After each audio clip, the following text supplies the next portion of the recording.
I watched Bill Ackman. I said, I watched that boy lose $400 million on Netflix. He lost $400 million. I said, now imagine how I'm looking at that. He said, I said, guess what my mind told me? I can't wait till I can lose $400 million.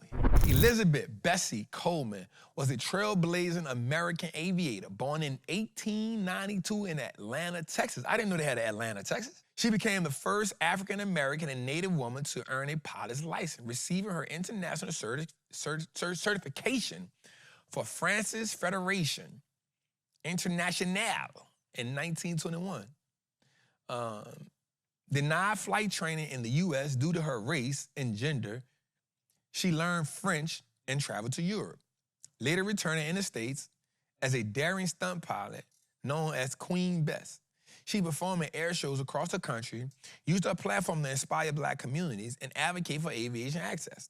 Coleman dreamed of flying, opening a flight school for African Americans, but tragically died in a plane. I knew they was gonna say that. Got him. Dang. Why? I knew they was gonna say that. But tragically died in a plane crash in 1926 at the age of 34. Her legacy lives on as a symbol of courage and ambition and breaking barriers in the face of adversity. Shout out to the Queen. Let's go. My name is Bessie Coleman. I was born in 1892 in Atlanta, Texas, into a family of sharecroppers of African and Cherokee descent.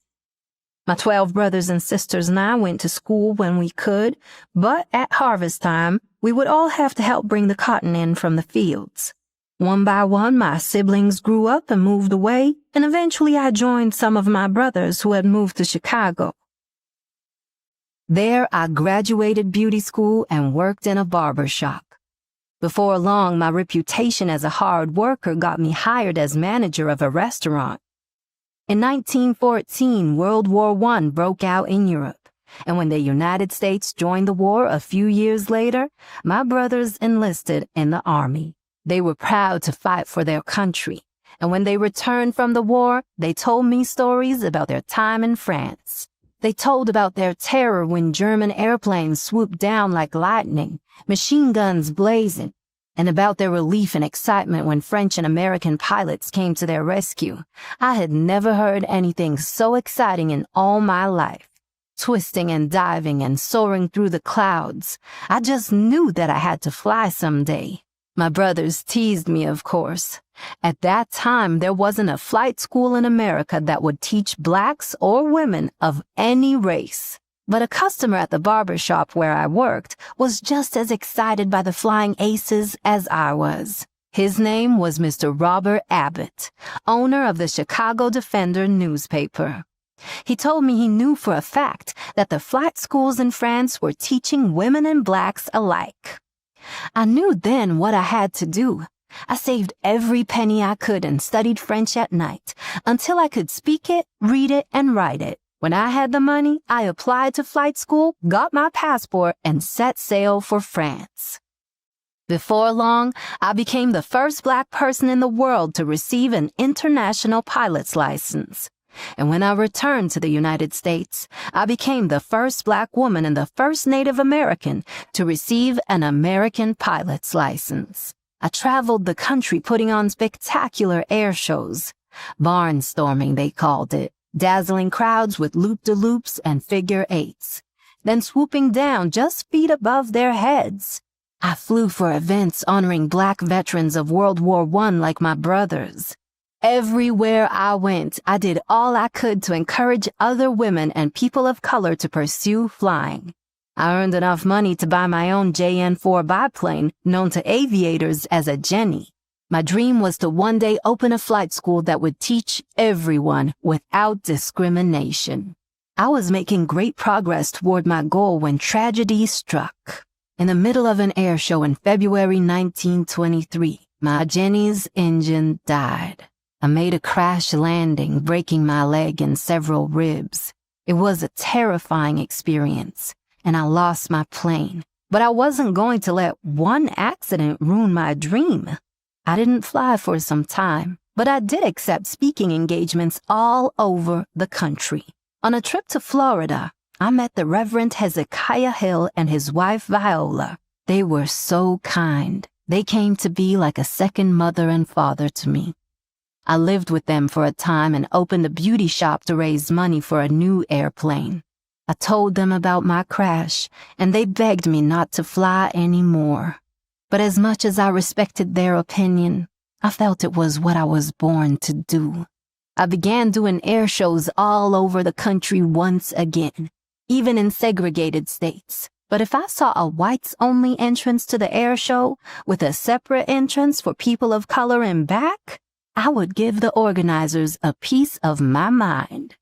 I was the one who had mastered flying. I was the one putting my life on the line. And there wasn't going to be a show if my friends and family were going to be disrespected when they came to see me. Finally, the organizers agreed that everyone could use the same entrance, regardless of race. It was a small victory, but a step in the right direction. Eventually, I saved enough money to buy a new Jenny.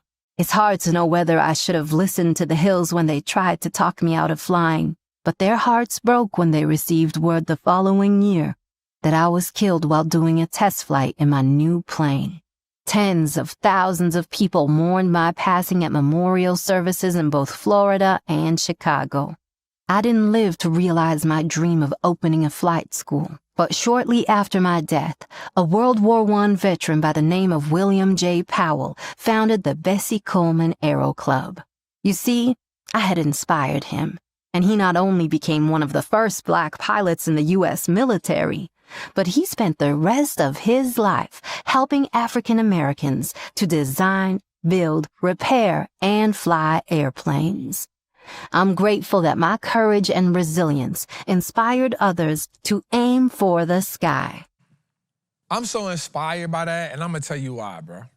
I got a question for everybody to listen to this show. Does your death move the needle? We probably just not hearing about her, but we not in the airplane world.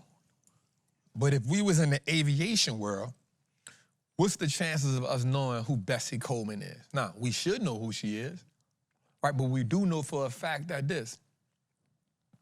in the aviation world, her name moved the needle. And when I hear stuff like that, bro, man, somebody called me today, Jose, and told me something so powerful, bro. They said, say, bro, I can't believe you posted you lost $200-something thousand today. I said, bro, I said, in my time of trading, that's probably like the 15th time. He like, bro, you crazy. I said, nah, bro. I said, I want you to know something. I watched Bill Ackman. I said, I watched that boy lose $400 million on Netflix during the pandemic, right after the pandemic. He lost $400 million. I said, now imagine how I'm looking at that. He said, I said, guess what my mind told me? I can't wait till I can lose $400 million. I can't wait till I can lose $400 million. I said, because guess what? He lost the $400 million and he ain't budged. Because right before that, he turned $20 million into $2.2 billion. In one play. I say, bro, that's the nature of the game. The problem is, and this ain't me talking down on nobody, please don't take it as that. Lord, don't make the clip thinking I'm talking about somebody. When we don't see money in a different way, we worship the money in the way that we see it. When we don't see money in a different way, meaning, I'm looking at the 400 M's like, okay, in my mind, for him to put 400 in a play, that wasn't his last 400. And he accepted the fact that I can lose 400 in this play probably to make $1 billion. But something happened and the market swung against him and he had to say, hey, damn, I gotta take the L. But look how many times he done doubled that since then. And before that, he had the confidence to turn 20 into 2.2. I think it was 20 to 2.2, or it was 200 into 20, something like that. But it's because he understood the possibilities and he understood the market. It was never about the money. Watch this. The money you make in the market is a byproduct of your belief in the market. So the first part of the statement was about your belief. Your lack of belief is why you worship the money the way you do. And all I don't mean you actually worship it. What I mean is your lack of belief in your ability to make more money than you ever seen in the market is the thing that keeps you enslaved by the money that you currently have. It's fun when you making money, but you don't truly believe, man, it's about to be good. You don't truly, I gotta stand up a little bit for this one. Watch this. You don't truly believe that you can make $1 million in the market. So you don't treat the market like you can make $1 million in the market. You treat the market like you can only make a couple thousand in the market. And so what happens is you start capping your belief in the market. You gotta be willing to take the cap off your belief in the market. And watch this, your belief don't have to match your skill level in the beginning, but your belief is gonna make you get better at the skill. Okay? Watch this. The belief is what makes you understand that it's possible. Okay, let me dig a little deeper with that. Your belief is what wires you to believe that the market is the machine that can make you a millionaire. But your capability gotta catch up with your belief. That's okay. The worst part about it is when your belief isn't there and you're operating in the market, because then you operate out of fear rather than belief.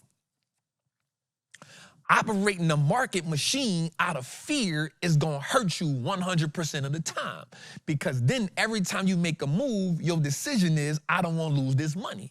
Instead, when you operate out of belief, you say, I took the L, I know what that feels like, let me get better at the craft so that now I don't make the same decision again, my trade placement gets better, my recognition of the market gets better, and then it becomes easier for you to make the million. I kept saying, I'm gonna make $1 million play. I'm gonna make $1 million play. I'm gonna make $1 million play. Y'all heard me, kept saying, I'm gonna make $1 million play until, woo, I made $1 million play. Once I made the $1 million play, I said, you know what? I could buy this building with that market. And then what I did, I bought the building with the market. So the next thing in my mind is, I can really go get 10 million on the market. Guess what's gonna happen, y'all? I'm gonna get 10 million out the market. And then the next thing I'm gonna say is, I can really go get 50 million out the market.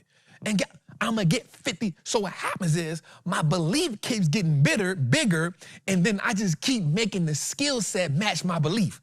The biggest issue you having is your belief ain't there, so you can't work on the skill set. You can't work on the skill set if you don't believe it's gonna work first. Oh man, they ain't listening to me right now. They not listening to me right now.